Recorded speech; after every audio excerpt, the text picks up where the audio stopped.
என்று அனைவராலும் அன்போடு அழைக்கப்பட்டவரும் தமிழர்களின் வாழ்வில் நீக்கமர நிறைந்திருப்பவரும் தாய்மொழியாம் தமிழ் மொழிக்கு பெருமை சேர்த்த எங்களது ஆசான் பேரறிஞர் அண்ணா அவர்களின் 57ஆம் ஆண்டு நினைவு நாளில் அவருடைய கொள்கைகளை அனைவருக்கும் கொண்டு சேர்ப்போம் என்று இந்நாளில் உறுதியேற்போம் மக்கள் தொண்டு மகேசன் தொண்டு என்ற தாரக மந்திரத்தை கடைபிடித்த பேரறிஞர் அண்ணா அவர்கள் இருமொழி கொள்கையை கொண்டு வந்தும் விதவை திருமணம் செய்து கொள்வோருக்கு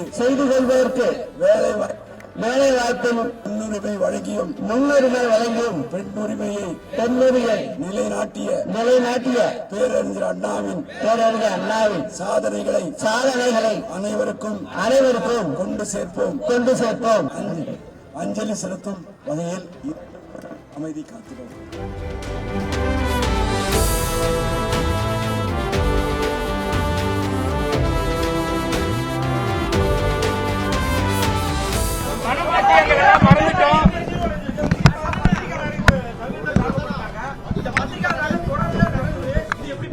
அதாவது பத்திரிகையாளர்களை மட்டும் இல்ல, மக்களும் தாக்கப்படுறாங்க. அதுதான் உண்மை. இந்த திமுக ஆட்சியில ஒன்னு சொல்லிக்கிறேன்.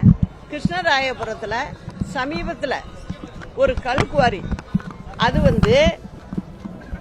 அனுமதி இல்லாமல் கல்குவாரி அங்க நடத்தப்படுது. அதுக்கு கிருஷ்ணராயபுரம் தொகுதி எம்எல்ஏ முக்கிய ஆளா இருக்காரு. அங்கு செய்தி சேகரிக்க சென்ற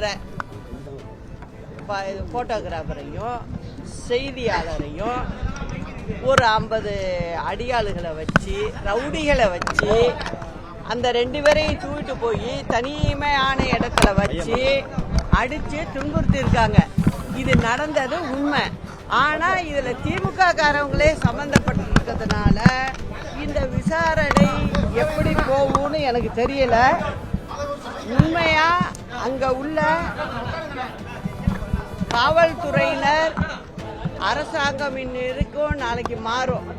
ஆனா நடந்த நிகழ்வுக்கு அவர்கள் தக்க இடத்துல பதில் சொல்ல வேண்டிய ஒரு நிர்பந்தம் கூடிய விரைவில் ஏற்படும்.